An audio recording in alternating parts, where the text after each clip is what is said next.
Shalom, salam Patunggilan. Bapak, Ibu, dan Saudara yang dikasihi Tuhan, mari pada saat ini kita kembali menyediakan waktu kita untuk membaca dan mendengarkan firman Tuhan. Namun, sebelum kita membaca dan mendengarkan firman Tuhan, kita berdoa mohon tuntunan dari Tuhan. Mari kita berdoa. Tuhan, pada saat ini kami datang di hadapan-Mu. Saat ini Tuhan, kami bersama-sama akan membaca dan mendengarkan firman Tuhan.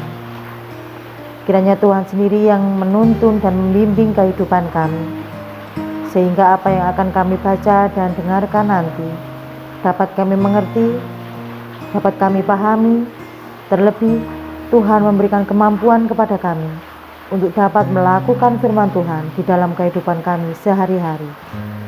Inilah Tuhan yang menjadi doa dan permohonan kami. Hanya kami serahkan di dalam nama Tuhan kami, Yesus Kristus.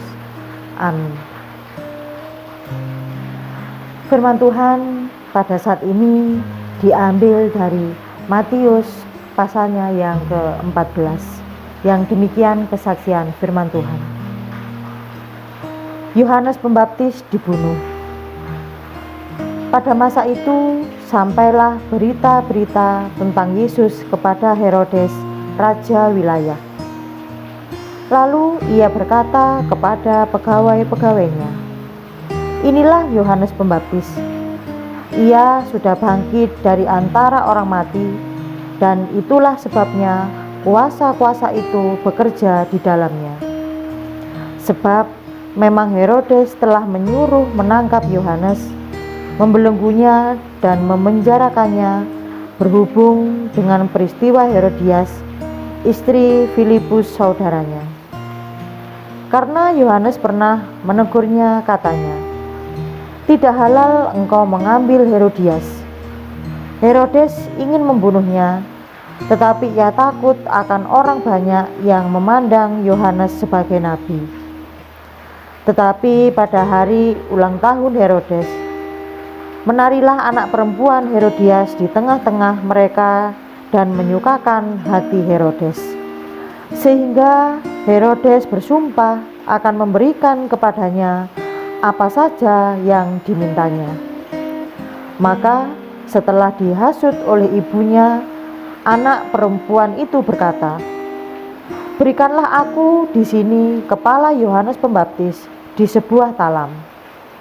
Lalu sedihlah hati raja. Tetapi karena sumpahnya dan karena tamu-tamunya, diperintahkannya juga untuk memberikannya. Disuruhnya memenggal kepala Yohanes di penjara, dan kepala Yohanes itu pun dibawa orang di sebuah talam, lalu diberikan kepada gadis itu, dan ia membawanya kepada ibunya. Kemudian datanglah murid-murid Yohanes Pembaptis, mengambil mayatnya dan menguburkannya. Lalu pergilah mereka memberitahukannya kepada Yesus. Setelah Yesus mendengar berita itu, menyingkirlah ia dari situ dan hendak mengasingkan diri dengan perahu ke tempat yang sunyi. Tetapi orang banyak mendengarnya dan mengikuti dia dengan mengambil jalan darat dari kota-kota mereka. Ketika Yesus mendarat, ia melihat orang banyak yang besar jumlahnya.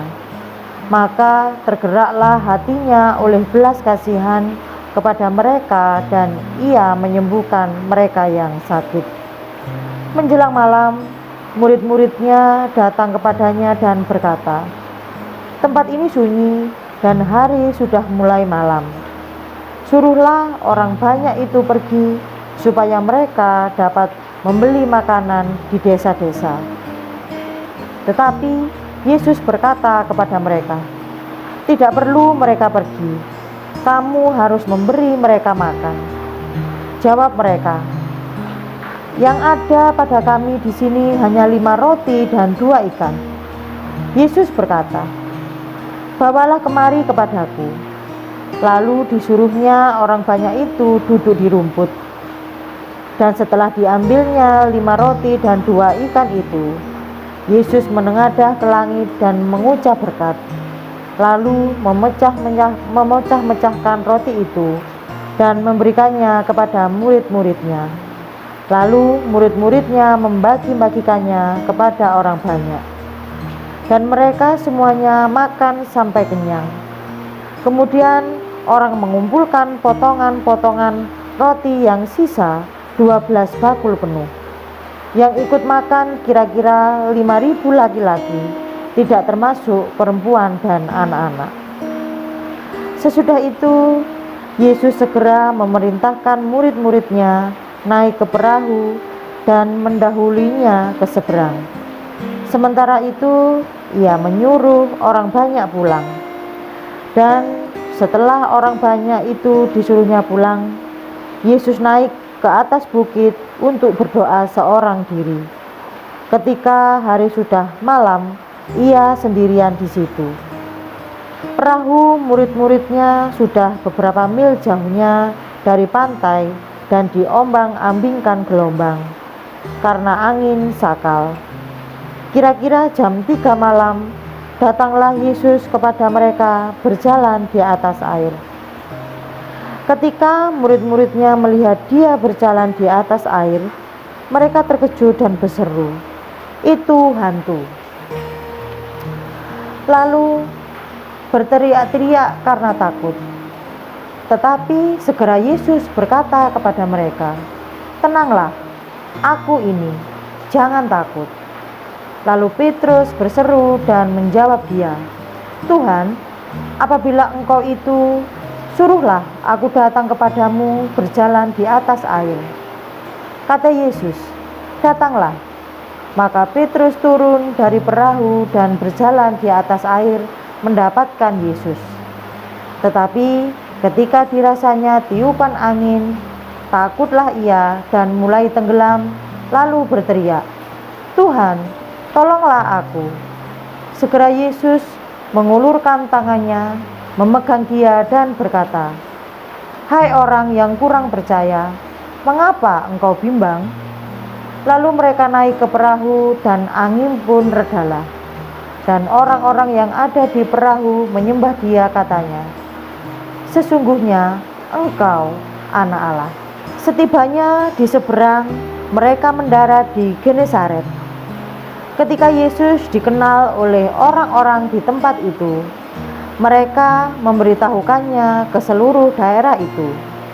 Maka semua orang yang sakit dibawa kepadanya. Mereka memohon supaya diperkenankan menjamah jumbai jubahnya. Dan semua orang yang menjamahnya menjadi sembuh. Sampai di sini bacaan firman Tuhan pada saat ini. Yang berbahagia adalah setiap kita yang senantiasa setia mau membaca, mendengarkan firman Tuhan. Terlebih yang berbahagia adalah kita yang mau melakukan firman Tuhan di dalam kehidupan kita sehari-hari. Amin. Mari Bapak Ibu yang dikasihi Tuhan, kita berdoa.